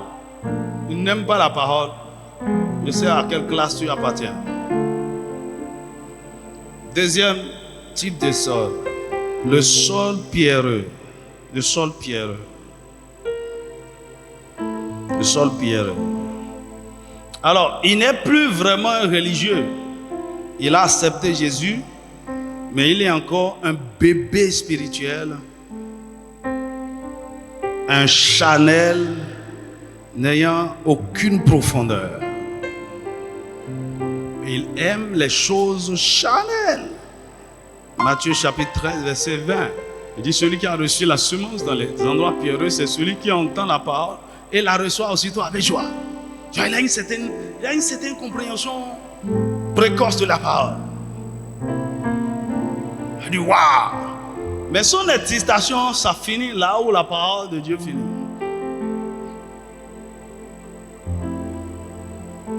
Ok, il est content, il est heureux quand ce qu'il entend fouette sa chair. Mais quand la parole vient cogner sa chair, au lieu de se repentir, il devient ennemi de la parole. Alors, ce sont les gens, ils marchent selon les traditions du monde. Ils marchent selon leurs sens, ils marchent surtout selon leurs émotions. Ils sont contrôlés par les émotions. Il n'est pas du tout renouvelé dans son intelligence. Il passe de la jubilation à la dépression. Et manque de persévérance. Tu connais ces gens-là? Il est heureux aujourd'hui, demain. Il est excité parce que il a trouvé quelque chose qui satisfait son âme. Mais après ça, il déprime. Il n'a aucune persévérance dans la parole. Il n'a pas cette passion pour poursuivre la parole, étudier elle-même la parole, méditer la parole. La personne n'a pas ce temps. Il vit selon les circonstances. Sa joie et son zèle s'estompent pour peu qu'il soit contrarié par une situation. Surtout, il ne faut pas l'offenser. Sa joie s'estompe. Son engagement, son zèle, son enthousiasme s'estompe. Parce qu'il est fâché même, il peut manquer l'église pendant 3 mois.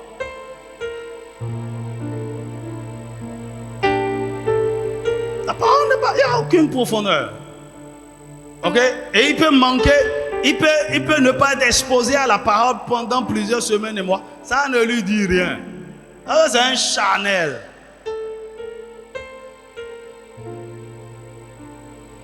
Ce sont des gens qui ne supportent pas les épreuves, ni la persécution. Ils ne comprennent pas pourquoi un chrétien doit souffrir. La parole, n'ayant trouvé aucune profondeur, finit par mourir. Et il ne porte aucun fruit. Ce sont généralement des rétrogrades. Vrais rétrogrades. Il va les voir dehors là-bas.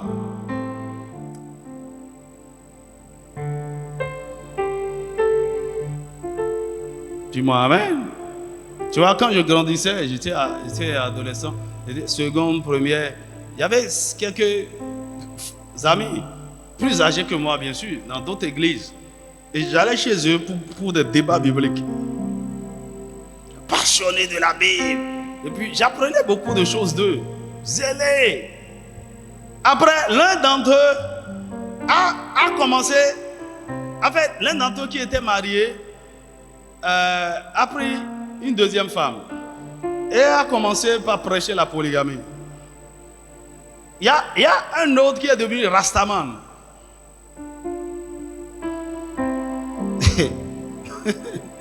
Je dis, mais qu'est-ce qui arrive à ces gens-là? Mon ami, leur attitude et toi, pourquoi ça ne m'a aucunement affecté. Dis-moi amen.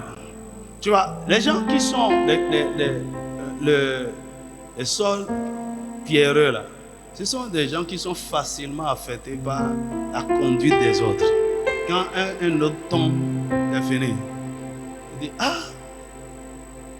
le frère là, il a fait ça. C'est fini. L'église là, lui-même il n'avait aucune foi en Jésus. Il y avait aucune. En fait, c'est comme si c'est les hommes qui suivaient.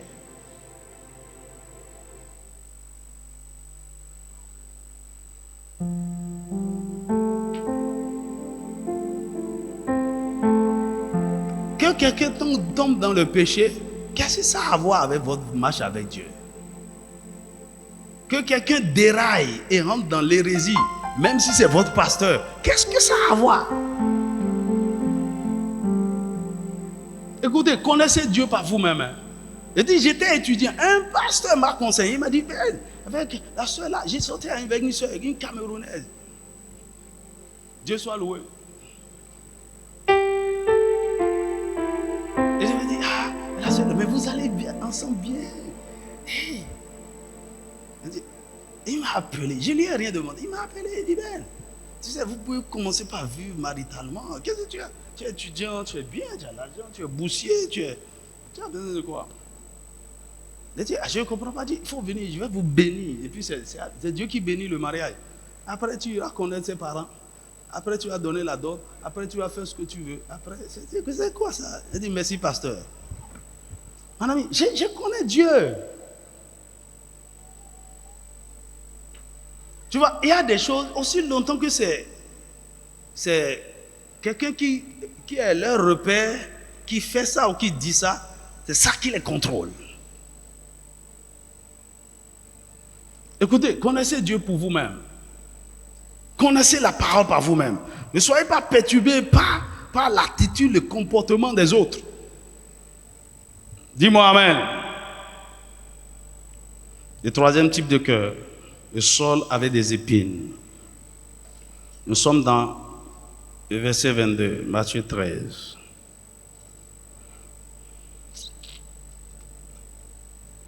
Alors, vous savez, ce terrain, c'est un terrain fertile. Dit celui qui a reçu la semence parmi les épines, c'est celui qui entend la parole, mais en qui les soucis du siècle et la séduction des richesses étouffent cette parole et la rendent infructueuse. Alors, cette personne même a plus de profondeur que l'autre. Elle reçoit la parole. Mais c'est quelqu'un qui aime le monde. Ah, les chrétiens peuvent aimer le monde. Il y a des gens qui aiment le monde. Il y en a ici, hein, beaucoup. Vous aimez trop le monde. Donc, les soucis, c'est-à-dire quoi? Quoi manger, quoi boire, les séductions des richesses, les convoitises, les plaisirs, l'amour de l'argent, la cupidité. La personne qui a des soucis. Comment je vais faire pour acheter cette perruque-là? Il faut que je m'habille d'une certaine manière. Il faut des soucis de ce monde.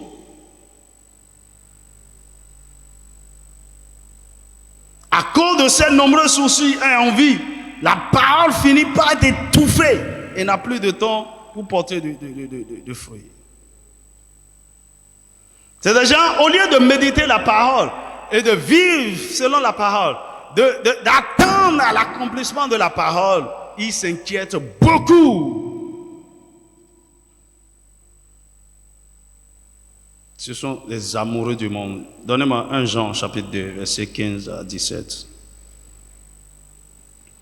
1 Jean chapitre 2, versets 15 à 17. Vous ne pouvez pas mélanger les choses ensemble. Tu aimes trop le monde. Tu aimes les amis du monde. Tu aimes t'habiller selon le monde. Tu es mondain, tout le temps mondain. Tu es tout le temps sur Hollywood. Tu es tout le temps sur Netflix, en train de regarder des films, des trucs. Tu es mondain. Des choses du monde, ça brille devant toi. Tu dis, hey, regarde ce modèle. Quand tu viens à l'église, tu attaches ta tête comme Mère Teresa. Quand tu sors, tu es comme Jézabel dehors là-bas.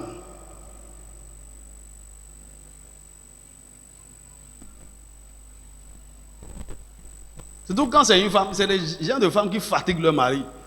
Hey, tu vas m'acheter ceci, tu vas m'acheter ceci.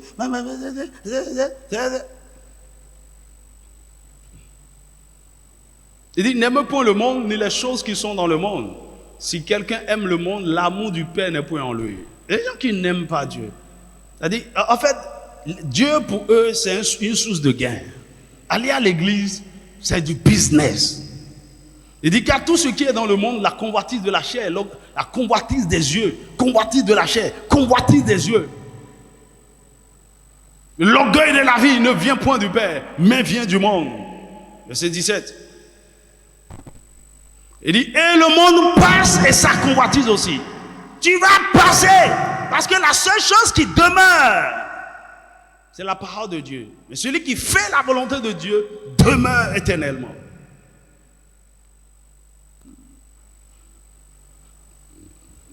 Puis moi, amen. Le quatrième type de terre, c'est le bon sol. Et je prie que le Saint-Esprit t'amène là. Que la grâce de Dieu amène tout le monde à ce niveau. Ah, nous allons tous devenir de bonne terre. Même si tu ne crois pas, j'ai la foi pour toi. Tu vas devenir une bonne terre. Une très bonne terre. Seigneur, écoutez, le Seigneur peut traiter ton cœur. Les épines là, on peut les enlever. Parce que tu sais de quoi il s'agit maintenant. Les pierres là, tu sais de quoi il s'agit. Enlève ça. Tu vois,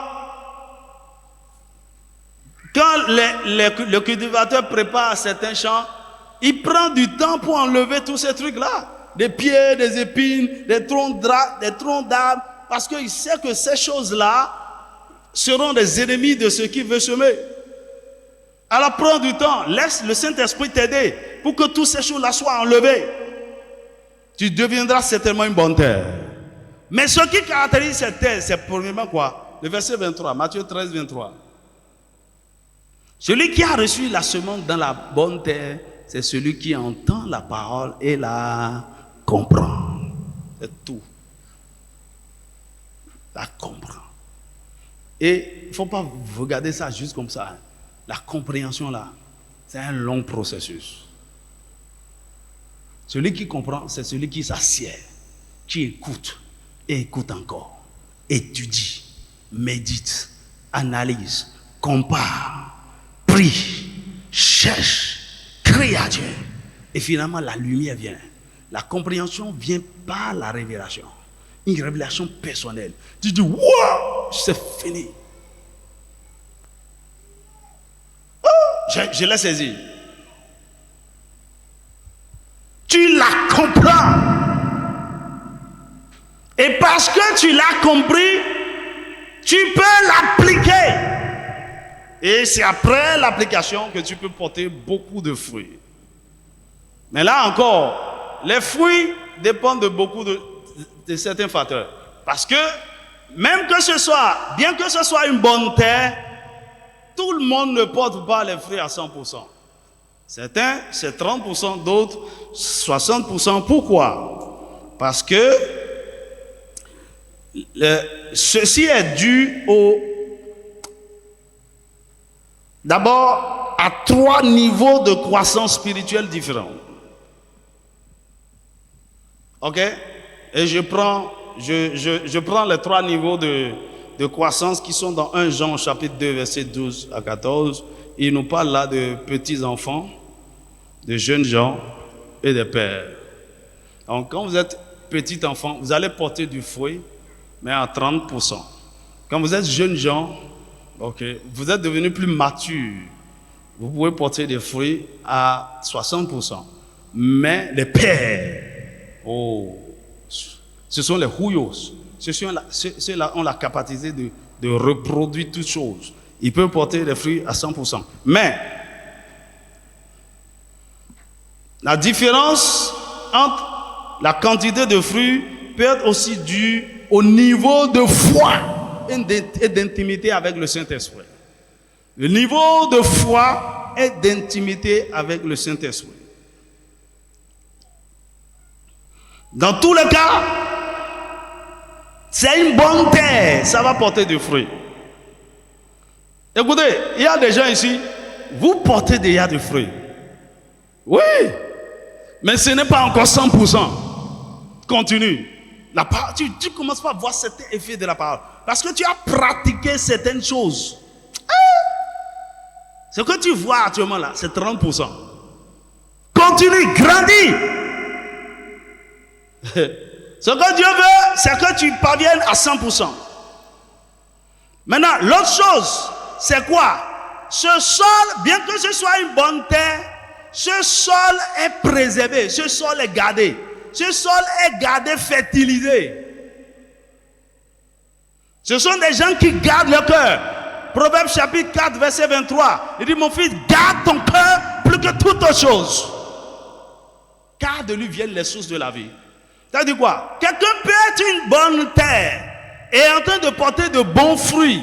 Mais parce qu'il ne garde pas son cœur et son cœur est affecté, les fruits seront aussi affectés.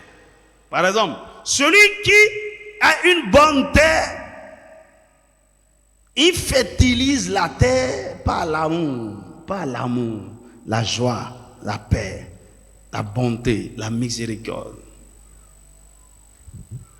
Et il travaille, il veille à ce que la haine, l'amertume, l'envie, la jalousie, le non-pardon, la rébellion, la vengeance, toutes ces choses-là ne soient jamais plantées dans son cœur.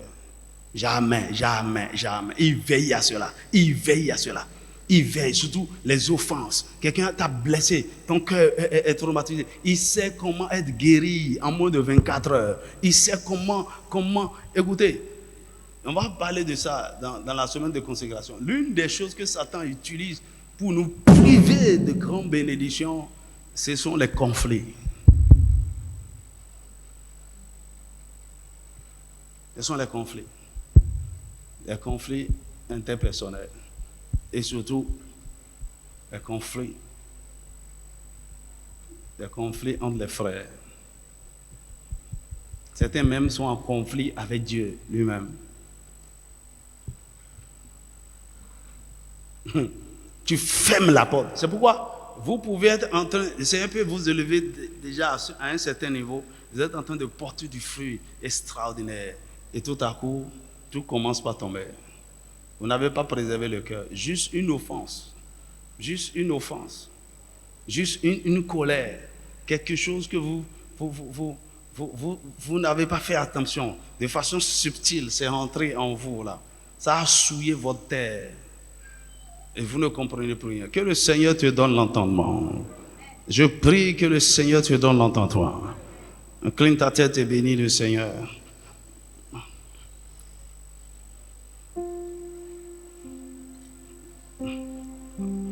Oh, l'Esprit de Dieu est là. Il souffle sur chaque vie. Il souffle sur chaque cœur.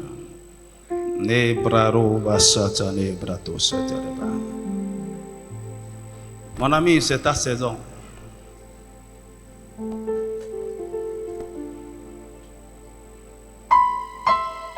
C'est une chose dangereuse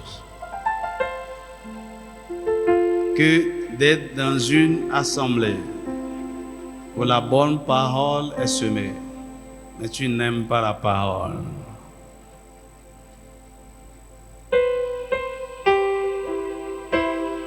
La première des choses pour laquelle je veux que tu pries, et tu cries à Dieu maintenant. Seigneur, restaure ton amour dans mon cœur. Si vous n'aimez pas Dieu, vous ne pouvez pas aimer sa parole. Si vous n'aimez pas Dieu, vous ne pouvez pas garder sa parole. Seigneur, restaure ton amour dans mon cœur. Restaure ton amour. Je veux t'aimer. Ou bien que mon amour pour toi aille en profondeur. Je sais que je suis encore superficiel. Superficiel. Seigneur, amène-moi dans les profondeurs. Amène-moi dans les profondeurs. Mani braso tane brado shatane brani. Ziana brezatane brado shiketeni bradi shatane brado. Zatane brado shiketeni braka shiketeni de brato sakatane brato shikete. Niamo shikatane braka shiketeni brado satane bra.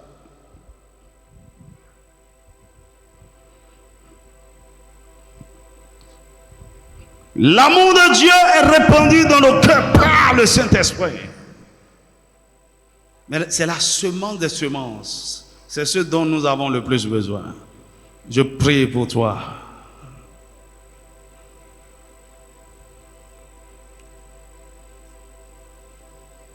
Que toute mauvaise semence que tu as reçue dans ton environnement, là où tu as grandi depuis ton enfance, et qui t'empêche de recevoir la semence de l'amour de Dieu, que cela soit ôté.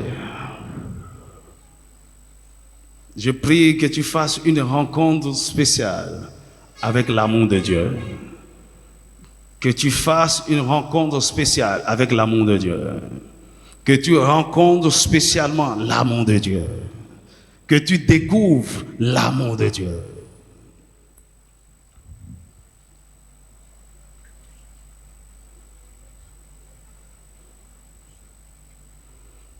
Écoutez, l'amour, c'est pas un chant, tu vois. Tu as déjà vu deux personnes amoureuses? Comment un homme peut porter son amour, l'amour qu'il a, et ça le pousse vers la jeune fille. Et tout le monde voit, tout le monde voit. Quand vous aimez, on voit. Quand vous aimez Dieu, tout le monde voit. Dis celui-là, il aime Dieu. Ah, il aime Dieu. Mon ami, que cela devienne ainsi.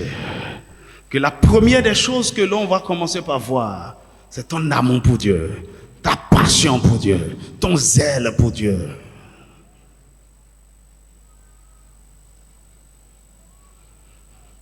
Et parce que tu aimes Dieu, que l'amour pour sa parole, l'amour de sa parole, soit activé maintenant.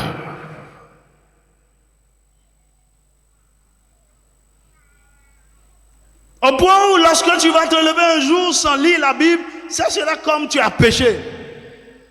L'amour pour sa parole. L'amour pour dévorer, pour méditer, pour étudier sa parole. Tu es ici, ça fait des années, tu n'as jamais lu toute la Bible une fois. Tu es dans la foi depuis 10 ans. Oui.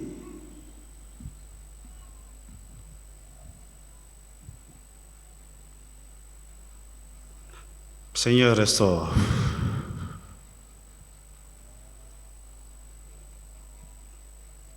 David dit, ta parole est à mon palais comme du miel.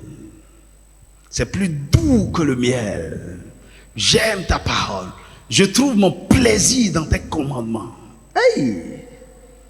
C'est surnaturel, mon ami. C'est pas naturel. Ça là, c'est pas naturel. Et parce que tu as le Saint-Esprit en toi, c'est possible. Le seul problème, ce sont les autres semences qui étaient dans ton cœur, qui ne laissent pas la place au Saint-Esprit pour se déployer, pour s'épanouir.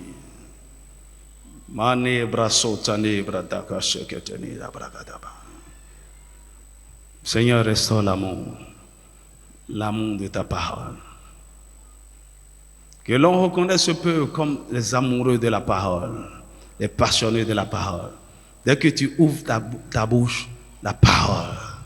C'est pas que tu passes ton temps à citer des versets bibliques. Toutes tes pensées deviennent la parole. Toute ta réflexion. Mon ami, je suis arrivé à ce point. Je ne veux plus penser par moi-même.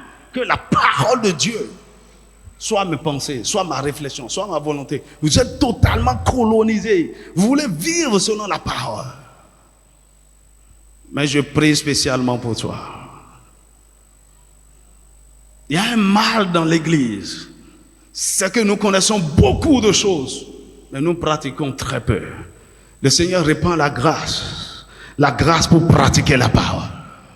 Si tu peux pratiquer le 10e de ce que tu sais, ta vie sera extraordinaire. Tu sais qu'il faut aimer, tu sais qu'il faut pardonner, mais pourquoi tu ne le fais pas?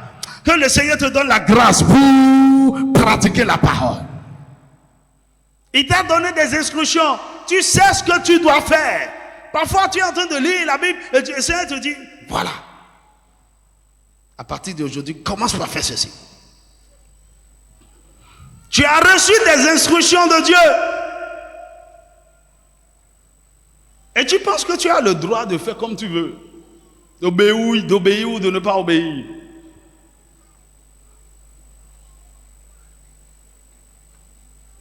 Écoute-moi, toutes les fois que vous manquez d'appliquer la parole, il y a quelque chose, il y a un progrès, il y a une croissance qui s'arrête net. Je répète.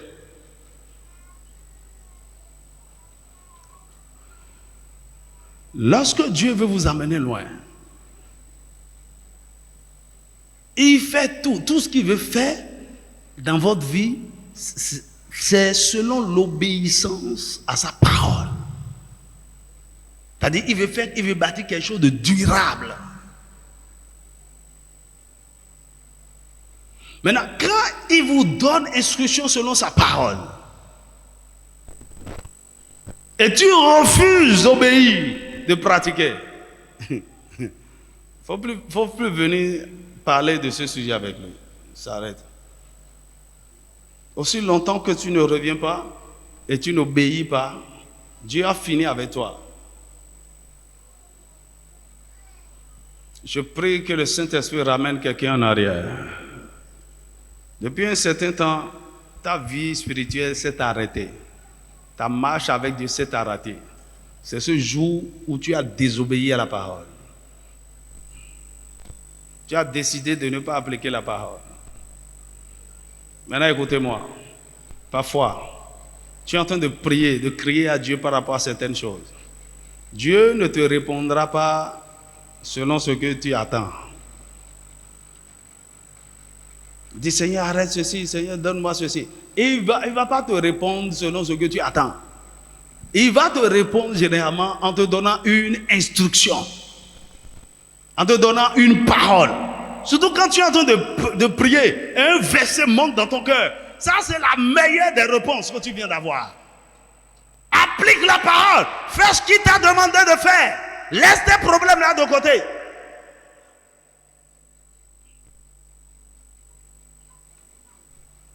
Mais parce que ce qu'il t'a dit, ça n'a rien à voir avec ce que tu attendais. Tu as mis sa parole de côté. C'est un danger. Si tu l'avais fait, de dire c'est de l'ignorance, mais une ignorance coupable. Réponds-toi aujourd'hui et redonne tes pas devant Dieu. Dieu est un père, mais c'est avant tout un roi. Il n'est pas que roi, c'est un juge. Et il n'est pas sentimentaliste. Dieu n'est pas émotionnel, il est esprit. Donc, ne crois pas que tes pleurs, tes gémissements, ça ne touche rien, ça ne fait rien. Il faut pleurer comme tu veux. Ce qui touche le cœur de Dieu, c'est notre foi, en obéissance à sa parole. Que le Seigneur t'accorde la grâce. Que le Seigneur t'accorde la grâce. Dans le nom de Jésus. Dans le nom de Jésus. Que tu deviennes un semeur passionné. Un semeur passionné. Je prie pour toi, avant même la fin de cette année, ton chant ne sera plus le même. Ton chant ne sera plus le même. Tu auras tellement semé, tellement semé, tellement semé. Ne pensez pas que vous êtes en train de perdre votre temps. Pendant que tu es en train d'étudier la parole, de méditer, de recevoir des révélations, de commencer par vivre par ça, tu ne perds pas ton temps. C'est des semences sûres. Et la moisson vient certainement. Tu ne perds pas ton temps. Tu ne perds pas ton temps. Dieu n'est pas un homme pour mentir. Il ne trompe personne. Il n'est pas un arnaqueur. Sa parole est vraie. Qu'il te conduise dans la vérité de sa parole. Dans le nom puissant de Jésus. Une dernière prière, Seigneur. Change mon cœur. Change mon cœur. Change ce cœur de pierre en cœur de chair. Ôte la pierre. Seigneur, enlève ces ronces, ces épines. Enlève, Seigneur, ces corps étrangers, ces pierres. Enlève l'amertume, la haine, la colère, l'envie. Enlève toutes ces choses qui ne te glorifient. Seigneur, sonde mon cœur. Sonde mon cœur.